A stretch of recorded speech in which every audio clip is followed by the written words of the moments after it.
Vijayawada bus అయితే వచ్చేసింది. ఇప్పుడు చూడు, అది ఎక్కడానికి మనం చాలా కష్టపడాలి.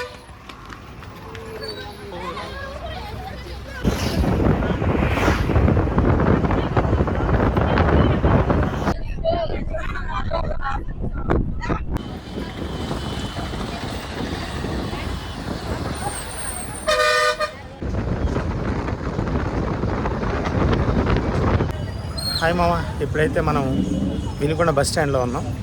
ఈ వ్లాగ్లో వినుకొండ నుంచి విజయవాడ దాకా బస్సులో ప్రయాణం ఎలా ఉంటుందనేది క్లియర్గా చూపిస్తాను. బస్సులో అంటే ఒక సాహసమైన యాత్ర అనుకోవాలి, ఎందుకంటే క్రౌడ్ అలా ఉంటారు. మా సైడ్ అయితే బీభత్సంగా ఎక్కుతారు, ఎందుకంటే ఇక్కడ నియర్ బై పెద్ద టౌన్ ఇదే అనమాట. ఎటు చూసినా దాదాపు 50-60 కిలోమీటర్ల దాకా పెద్ద టౌన్ అనేది ఉండదు, వినుకొండ ఒక్కటే ఉంటుంది. సో ఈ వ్లాగ్లో నేను బస్సులో ప్రయాణం చేయబోతున్నా. సో ఎలా ఉంటుందో చూద్దాం.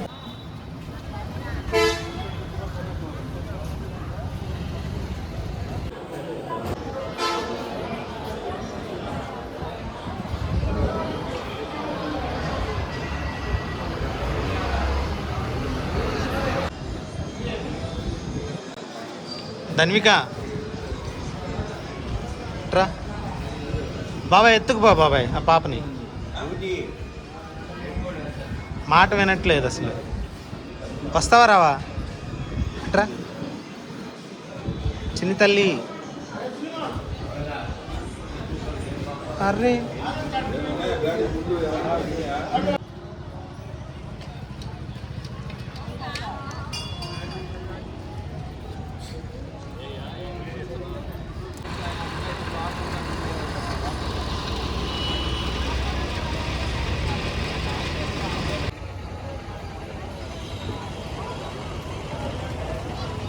ఇంకా ఫ్రీ బస్ అయితే రాలా విజయవాడకి. చూద్దాం ఎంతసేపట్లో వస్తుందో. మనమైతే ఫ్రీ బస్ని ఎక్స్పీరియన్స్ చేద్దాం. జీవితంలో ఒక్కసారైనా ఫ్రీ బస్ ఎక్స్పీరియన్స్ చేయాలి, అప్పుడే అర్థమవుతుంది ఒక ఆర్డినరీ మ్యాన్ ఎంత కష్టపడుతున్నాడు బస్ జర్నీ చేయడానికి అనేది క్లియర్గా అర్థమవుతుంది.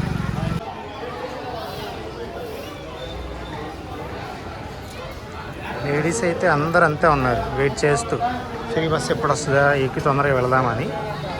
సో ఇంకా బస్సు అయితే రాలే. ఓకే, ఒక బస్సు వచ్చింది విజయవాడకి, అది సూపర్ లగ్జరీ. ఓన్లీ జెంట్స్ మాత్రం ఎక్కుతున్నారు చూడండి. ఫ్రీ బస్ అయితే లేడీస్ ఎక్కేవాళ్ళు అనమాట. సూపర్ లగ్జరీ కాబట్టి జెంట్స్ మాత్రం ఎక్కి వెళ్ళిపోతున్నారు.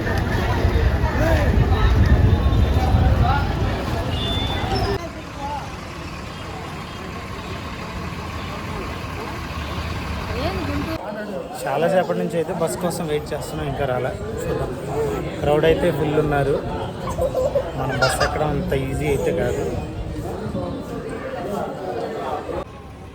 బస్ కోసం మనం వెయిట్ చేయడం కంటే బస్ దగ్గరికి మనం వెళ్ళడం బెటర్.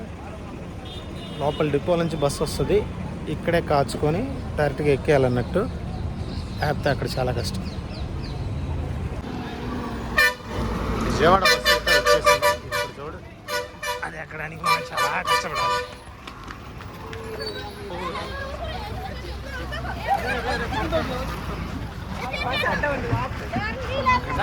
అట్నే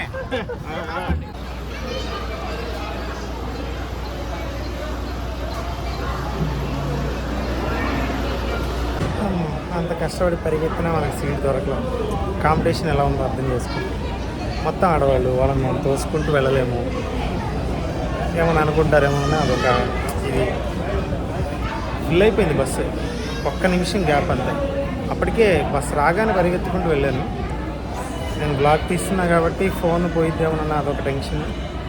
ఆ భయంతోనే నేను సరిగ్గా ఆ ఫోర్స్తో ట్రై చేయలేకపోయాను. అయినా చేయడం కష్టం, ఎందుకంటే మొత్తం ఆడవాళ్ళే ఉన్నారు.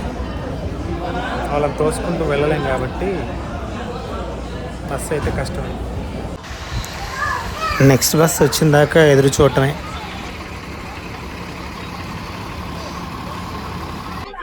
అది కష్టం మీద బస్సు అయితే ఎక్కాను. ఈ బస్సమైన కాంపిటీషన్ ఆడవాళ్ళు అయితే డైరెక్ట్గా ఫైట్ చేస్తున్నారు. నువ్వెందుకు కూర్చున్నావు, లేదంటే బ్యాగ్ ఎందుకు పెట్టావు జరుగు ఏమ్మా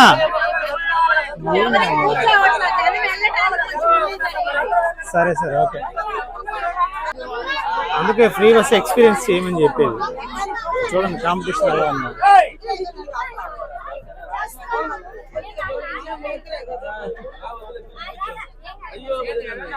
కాసేపు అయితే కొట్టుకునే పెట్టుకున్నారు మా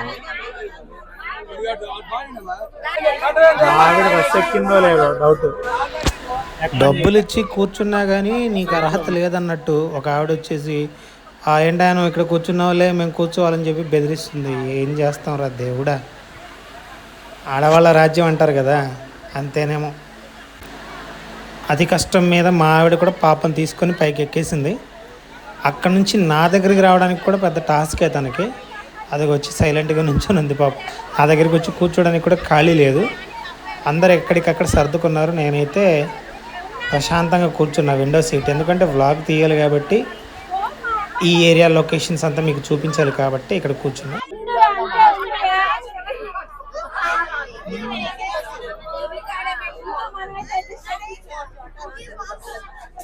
అబ్బా పర్ఫార్మెన్స్ అసలే ఎండాకాలం, దానికి తోడు ఈ బస్సులో ఎంత క్రౌడ్. కనుక చూస్తున్నారు కదా బస్సు ఎంత ఫుల్ అయిపోయిందో. బస్సు ఆగినంతసేపు ఇంకా ఎక్కుతూనే ఉన్నారు. ఫుల్ అయిపోయింది బస్సు, ఎక్కడ నించోవడానికి కూడా ఖాళీ లేదు. బస్సు అయితే ఇప్పుడు బయలుదేరింది ఇక్కడ నుంచి.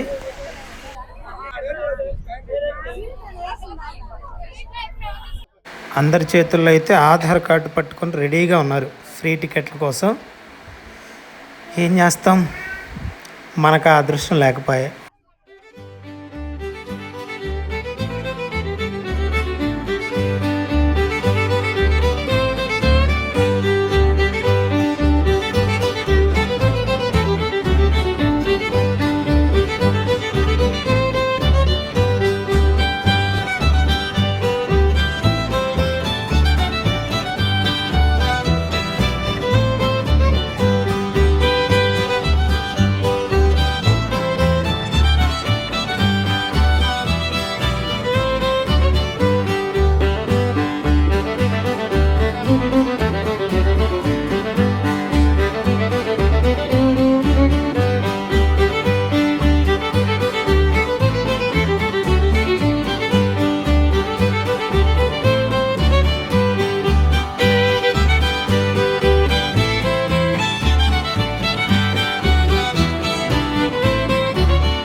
నిజం చెప్పాలంటే ఈ జర్నీని మాకన్నా మా పాప చాలా ఎంజాయ్ చేసింది. నాన్ స్టాప్ ఎన్ని ఆసనాలు వేసిందో చూస్తున్నారుగా. కాసేపు నా దగ్గర, కాసేపు వాళ్ళ మమ్మీ దగ్గర, కాసేపు ఆడుకోవడం, కాసేపు డ్యాన్స్ చేయడం, కాసేపు కిటికీ దగ్గర. అప్పు నరకం చూపించేసింది.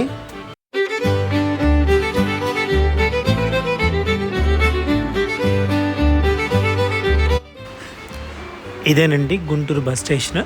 మనం ఇప్పుడైతే గుంటూరు బస్ స్టేషన్ దగ్గరికి వచ్చేసాము. నెక్స్ట్ ఇక్కడ నుంచి విజయవాడకి జస్ట్ ఒక 40 మినిట్స్ జర్నీ ఉంటుంది. బస్సు అయితే గుంటూరుకు వచ్చేసరికి మొత్తం ఖాళీ అయిపోయింది, ప్రశాంతంగా ఉంది. ఎందుకంటే గుంటూరు టు విజయవాడకి నాన్ స్టాప్ బస్సులు ఉంటాయి. సో ఇక్కడ నుంచి క్రౌడ్ అనేది అసలు ఉండదు.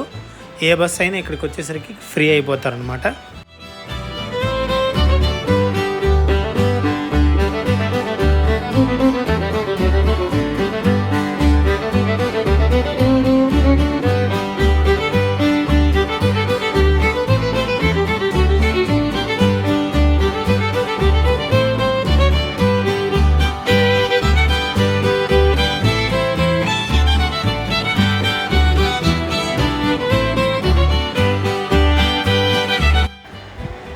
చూస్తున్నారుగా ముందు ముందు అయితే మా పాప కూడా ఖచ్చితంగా రీల్స్ చేసేలానే ఉంది. చూస్తుంటే ఫ్యూచర్ కనిపిస్తుంది నాకు. ఎక్కడ మ్యూజిక్ వినిపిస్తే అక్కడ డ్యాన్స్ వేయడమే, ఎక్కడున్నాం అనేది సంబంధంలే, డ్యాన్స్ చేయడం అంతే.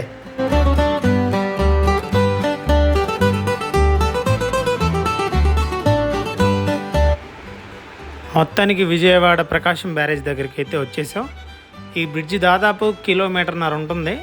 ఆ దూరంగా చూస్తున్నారు కదా, అదే ప్రకాశం బ్యారేజీ.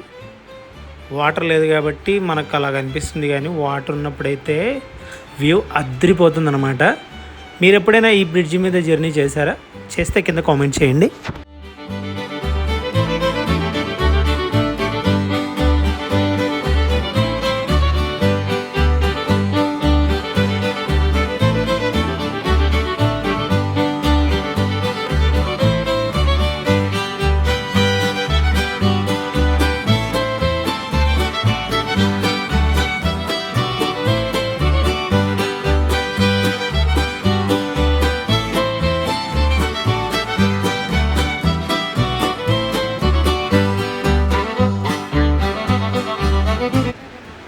మొత్తానికైతే విజయవాడ బస్ స్టేషన్కి అయితే వచ్చేసాము.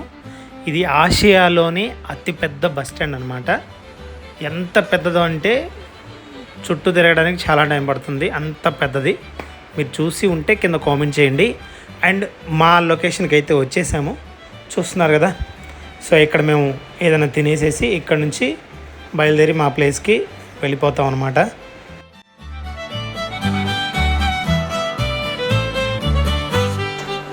సో చూశారు కదండి, ఇది మన వ్లాగ్. ఈ వీడియో ఇంతవరకు చూశారు అంటే ఖచ్చితంగా మీకు నచ్చే ఉంటుంది.